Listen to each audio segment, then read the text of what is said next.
Usuku lethu lihambe kahle kakhulu. Siqale lapha na ku ward 17 la esiqinisekise khona ukuthi besinikeza abantu bakithi oblanket kanye nokudla. Ngakho ke sikwazile ukuthi sinikeze lo mphakathi oblanket ngoba besiphethe oblanket abawu 200.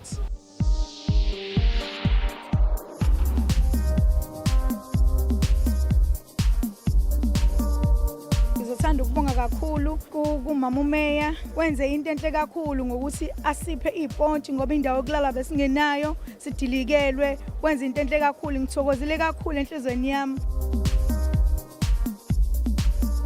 Sibe sesiqhubekela lapha ya eMlazi la esiye khona kuma ward aseMlazi ehholo la kaV lapha esifike khona saqinisekisa nakhona ukuthi abanye balabo blanket nokudla no mattress sikunikeza imindeni ehlukumezeke kakhulu.